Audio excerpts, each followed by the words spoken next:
ত্রয়োদশ জাতীয় সংসদ নির্বাচনে মনোনয়নপত্র বাছাইয়ের রিটার্নিং কর্মকর্তার সিদ্ধান্তের বিরুদ্ধে আপিলের পর দ্বিতীয় দিনে নির্বাচন কমিশন ৭০ জনের শুনানি করেছে। তাদের মধ্যে ৫৭ জনের আপিল মঞ্জুর করা হয়েছে। রোববার বিকেল ৫টায় শুনানি শেষে এ তথ্য জানা যায়। এদিকে আসন্ন গণভোট ও ত্রয়োদশ জাতীয় সংসদ নির্বাচনকে সামনে রেখে সশস্ত্র বাহিনী সহ ১৬টি নিরাপত্তা সংস্থার সঙ্গে আইনশৃঙ্খলা সংক্রান্ত কার্যাবলীর সমন্বয়ে বৈঠক করেছে নির্বাচন কমিশন। ইলিয়াস মাতবারের রিপোর্টে বিস্তারিত। আসন্ন ত্রয়োদশ জাতীয় সংসদ নির্বাচনে মনোনয়নপত্র বাছাইয়ে রিটার্নিং কর্মকর্তার সিদ্ধান্তের বিরুদ্ধে আপিলের পর রোববার দ্বিতীয় দিনের আবেদনের শুনানি শেষ করেছে নির্বাচন কমিশন। রাজধানীর আগারগাঁওয়ে নির্বাচন কমিশন ভবনে সকাল 10টা থেকে শুরু হয়ে চলে বিকেল 5টা পর্যন্ত। এদিন ৭১ থেকে ১৪০ নম্বর পর্যন্ত আপিলের শুনানি অনুষ্ঠিত হয়েছে। এ নিয়ে দুদিনে ১৪০ জনের শুনানি শেষ হয়েছে। মনোনয়ন বৈধ ঘোষণার পর প্রতিক্রিয়া প্রার্থীরা বলেন, আপিল শুনানির মধ্য দিয়ে ন্যায় বিচার নিশ্চিত করেছে নির্বাচন কমিশন। আমার মনোনয়ন, আমার প্রার্থিতা বৈধ ঘোষণা করেছে আপিল বিভাগ। ত্রুটি ছিল, এগুলি ফিল আপ করে দেওয়ার পর আল্লাহর রহমত আজকে আমি অ্যাকসেপ্ট। আলহামদুলিল্লাহ, আমি মনোনয়ন বৈধ পেয়েছি। তবে প্রার্থিতা ফিরে পেয়ে নির্বাচনের লেভেল প্লেইং ফিল্ড এবং প্রশাসনের ভূমিকা নিয়ে প্রশ্ন তুলেছেন অনেকে। নির্বাচনে প্রত্যাহারের দিন পার হয়ে গেলে জাতীয় পার্টির ওপর অযাচিত হামলা, হুমকি, ভোটারদের ওপর অযাচিত হামলা, হুমকি আসতে পারে। সেজন্যই তার আগেই একটি রাষ্ট্রীয় নিয়ন্ত্রণ প্রয়োজন, একটা লেভেল প্লেইং ফিল্ড প্রয়োজন। দেশে বর্তমানে আমরা বলবো কিছুটা বিএনপি জামাতের সরকার বিদ্যমান, কারণ তাদের লিস্ট অনুযায়ী প্রশাসন সাজানো হয়েছে। এই অ্যাডমিনিস্ট্রেশন তো কোনো কিছুর কন্ট্রোল নিতে পারেনি। পুলিশ এখন পর্যন্ত প্রোঅ্যাক্টিভ তো দূরের কথা, অ্যাক্টিভও নয়। বহু জায়গাতে দেখছি পুলিশ প্রায় নীরব ভূমিকা পালন করছে। শুধু মবক্রেসি নয়, মানে পরিস্থিতি এমন, ভোটের আগে প্রায় ফলাফল ঘোষণা হয়ে যাবার মতো হয়েছে না। অন্যায় বলছি না, কিন্তু পরিস্থিতি এমন হয়েছে, মূল প্রতিদ্বন্দ্বী একটা তো নাই, তার অন্যায় অত্যাচারের কারণে পরিত্যক্ত, বিতাড়িত, তারা এখন ভোট করতে পারছেন না। অতএব কোনো শক্তি একক হয়ে গেছেন। হবার ফলে প্রশাসন মনে করছে তাদেরকে যে কোনোভাবে সার্ভ করার চেষ্টা করি। এই প্রশাসনকেও আমি বলি যে এটাই চূড়ান্ত বিষয় নয়।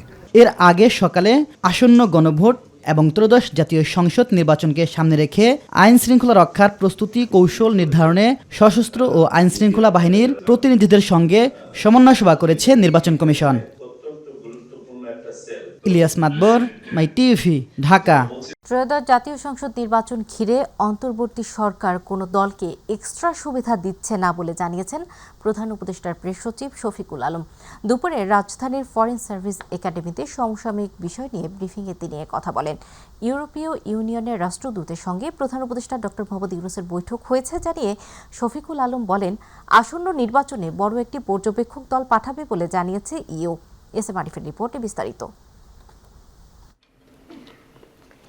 রাষ্ট্রীয় অতিথি ভবন যমুনায় প্রধান উপদেষ্টা ডক্টর মোহাম্মদ ইউনূসের সঙ্গে সাক্ষাৎ করেন ইউরোপীয় ইউনিয়ন নির্বাচন পর্যবেক্ষণ মিশনের প্রধান পর্যবেক্ষক ইভারস ইজাবস।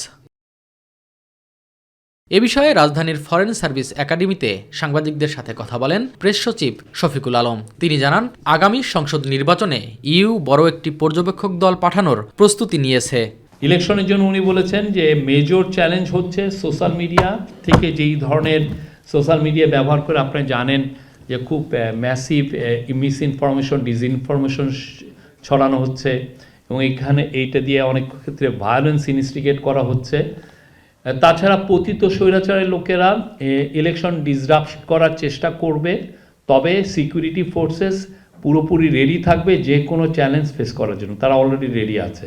দু একটি ঘটনা ছাড়া আইন শৃঙ্খলা পরিস্থিতি ভালো উল্লেখ করে তিনি জানান, নির্বাচনের লেভেল প্লেইং ফিল্ড নিয়ে কোনো সমস্যা হবে না। Law and order situation deteriorate হয় এরকম দু একটা ঘটনা আমরা দেখেছি, বাট আমরা মনে করছি বা ইলেকশন কমিশনও মনে করছে যে আইন শৃঙ্খলা পরিস্থিতি এখন যথেষ্ট ভালো আছে, লেভেল প্লেইং ফিল্ড আছে এবং সবাই তাদের যা ইলেকশনের বিষয়ে যতগুলো অপরচুনিটি আছে সবাই সেটাকে ইউজ করছেন এবং সবাই আইন সিদ্ধভাবে তাদের কাজগুলো করছেন।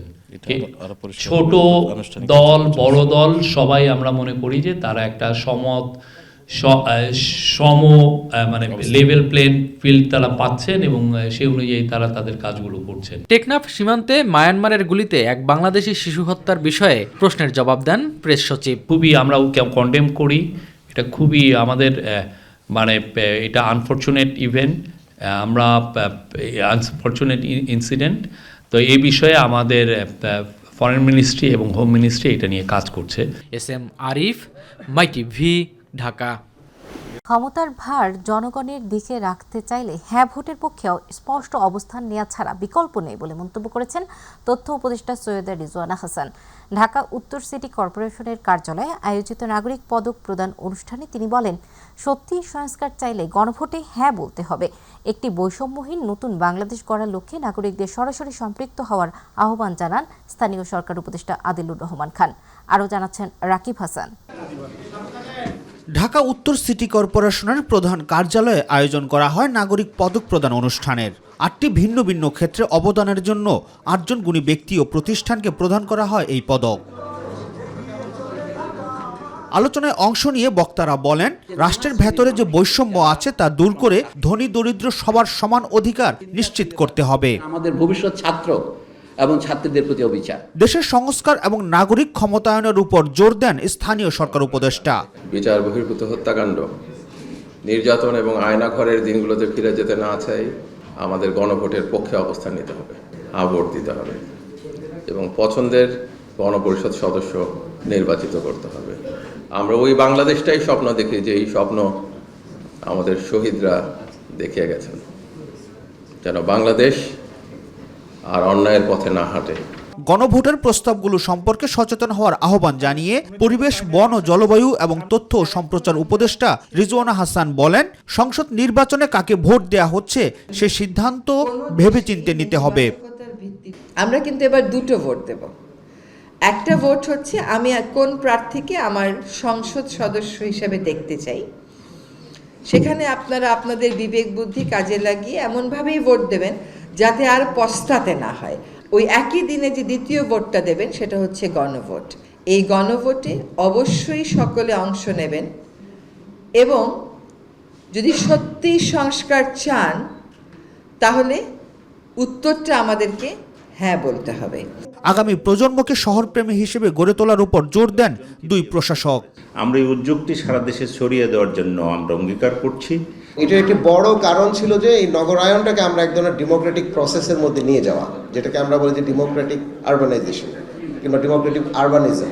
রাকিব হাসান, মাইটিভি, ঢাকা। এবং প্রচুর জাতীয় পার্টির 3 অংশের ও জাতীয় গণতান্ত্রিক ফ্রন্টের প্রার্থীদের মনোনয়নপত্র কেন অবৈধ ঘোষণা করা হবে না তা জানতে চেয়ে রুল জারি করেছেন হাইকোর্ট।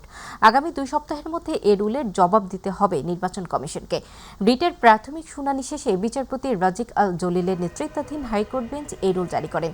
এর আগে গত 7 জানুয়ারি জাতীয় পার্টি ও জাতীয় গণতান্ত্রিক ফ্রন্টকে নির্বাচন থেকে বিরত রাখতে চেয়ে করা রিটের শুনানি 11 জানুয়ারি পর্যন্ত মুলতবি করেন হাইকোর্ট। সেদিন হাইকোর্টের একটি দ্বৈত বেঞ্চে শুনানি শুরু হলে হাইকোর্ট ভারপ্রাপ্ত অ্যাটর্নি জেনারেলের কাছে জানতে চান, যেহেতু 10 জানুয়ারি পর্যন্ত প্রার্থিতা বাতিল হওয়া কেউ আপিল করেছে কিনা সে তথ্য হাইকোর্টকে জানাতে হবে। একই সঙ্গে প্রার্থিতা কেউ ফিরে পেয়েছে কিনা তাও রাষ্ট্রপক্ষকে জানাতে বলে হাইকোর্ট। পরে 11 জানুয়ারি পর্যন্ত শুনানি মুলতবি করা হয়।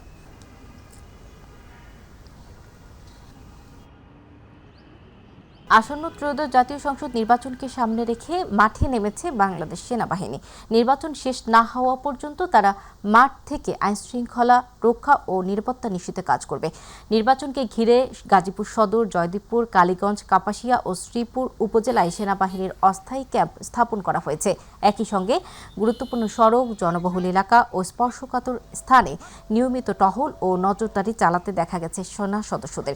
পরিস্থিতি বিবেচনায় রয়েছে পৃথক অভিযানিক দল, যারা দ্রুত প্রতিক্রিয়া ও প্রয়োজনীয় ব্যবস্থা গ্রহণে প্রস্তুত রয়েছে।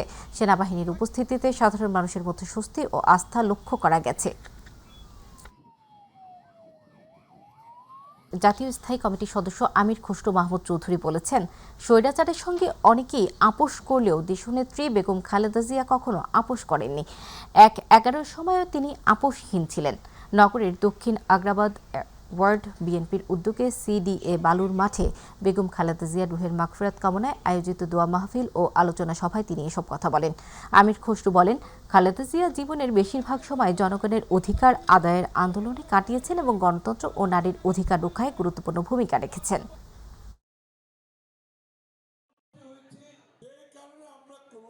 বেগম খালেদা জিয়া আপোষ করেন নাই। বিগত দীর্ঘ 15-16 বছর ধরে জেলের 6 বছর জেলে কাটিয়েছে। তাকে চিকিৎসা না দিয়ে মৃত্যুর মুখে ঠেলে দিয়েছে। তারপরও বেগম খালেদা জিয়া আপোষ করেন নাই।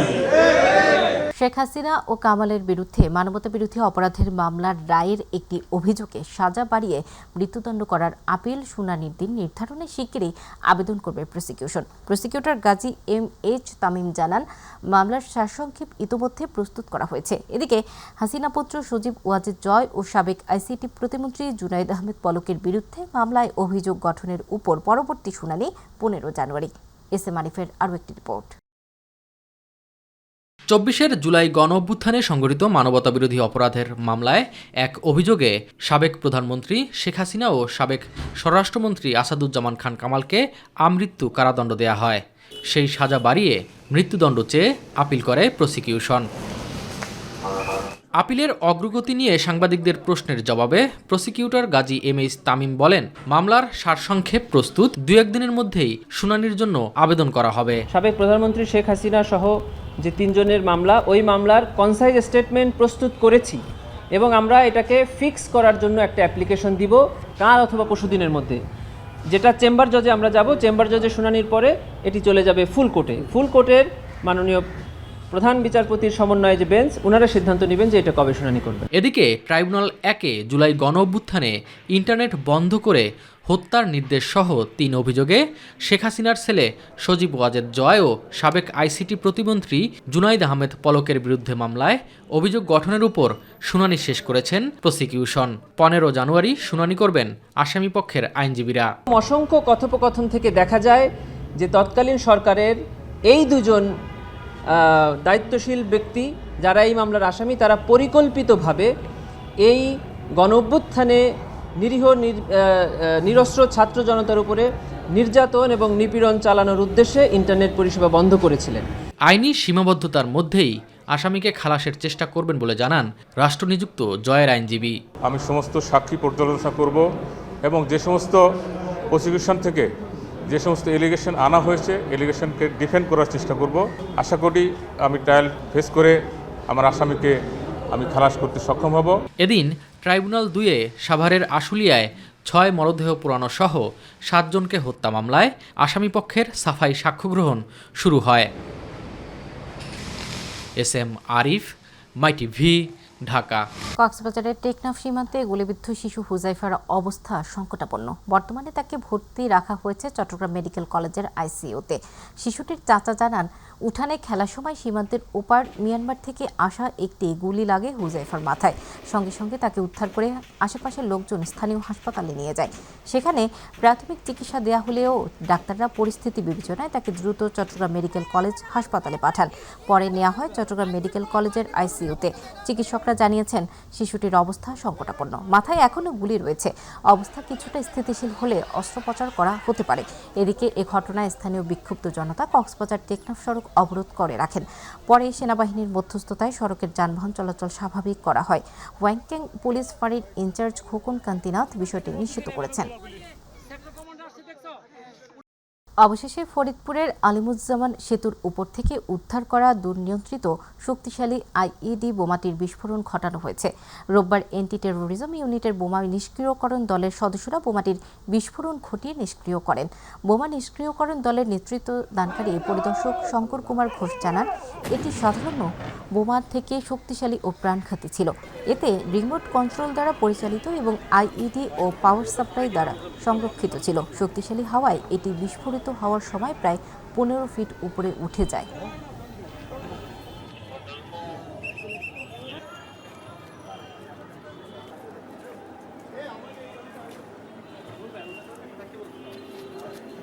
আইপিএলের ঘটনায় ভারতের সাথে বাংলাদেশের বাণিজ্যে কোনো প্রভাব পড়বে না বলে জানিয়েছেন বাণিজ্য উপদেষ্টা শেখ বশির উদ্দিন।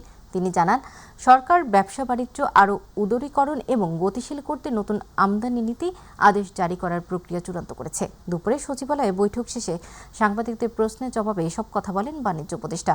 বর্তমানে রপ্তানি বাণিজ্য কিছুটা কমেছে এবং উদার বাণিজ্যে কিছুটা সংকট রয়েছে স্বীকার করে উপদেষ্টা বলেন, যুক্তরাষ্ট্রের সাথে একটি বাণিজ্যিক চুক্তি শেষ পর্যায়ে রয়েছে। আমরা উদার বাণিজ্যে বিশ্বাস করি। আমরা পৃথিবীর সমগ্র দেশের সাথে উদার বাণিজ্যে আমাদের কার্যক্রম নিয়োজিত আছে। আমাদের দেশ স্পেসিফিক মানে যতক্ষণ পর্যন্ত না আমরা মনে করি যে কোনো একটা পার্টিকুলার বাণিজ্যে আমাদের স্থানীয় অর্থনীতিকে ক্ষতিগ্রস্ত করছে, ততক্ষণ পর্যন্ত আমরা কোনো বাইল্যাটারাল সিদ্ধান্ত নিই না। আমাদের সামগ্রিকভাবেই আমরা উদার বাণিজ্য। তীব্র শীতের দাপট কিছুটা কমতে জমে উঠেছে ৩০তম ঢাকা আন্তর্জাতিক বাণিজ্য মেলা। ছুটির দিন না হলেও রোববার মেলা প্রাঙ্গণে ছিল ক্রেতা দর্শনার্থীদের উপচে পড়া ভিড়।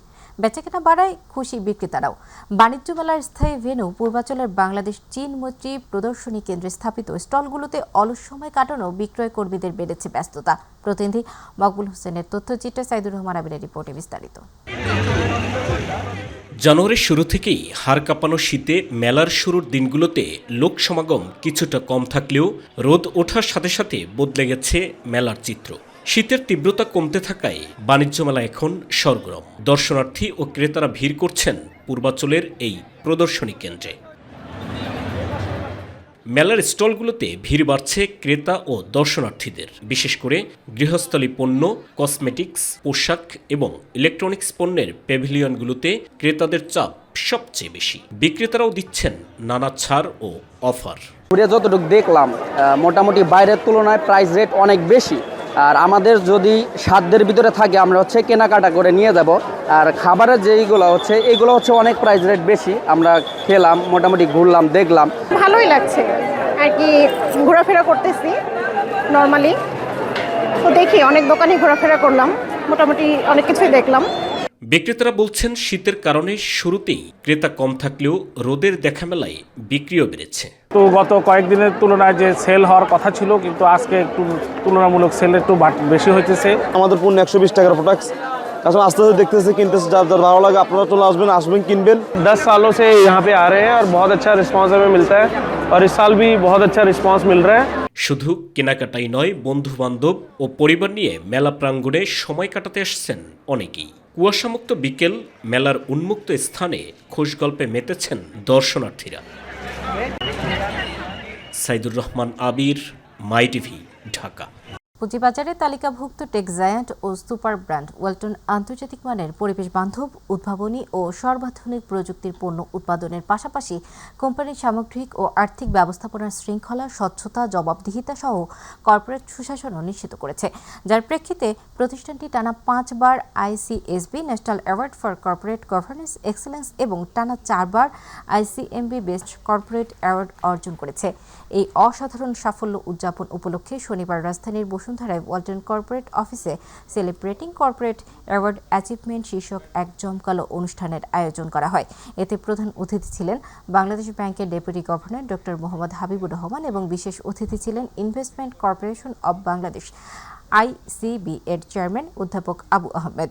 অনুষ্ঠানে আরও উপস্থিত ছিলেন ওয়ালটন হাইটেক PLCর vice chairman SM Ashraful Alam, managing director SM Mahbubul Alam প্রমুখ। অনুষ্ঠানে স্বাগত বক্তব্য রাখেন কোম্পানির ডেপুটি ম্যানেজিং ডিরেক্টর এবং কোম্পানির সেক্রেটারি মোহাম্মদ রফিকুল ইসলাম FCS।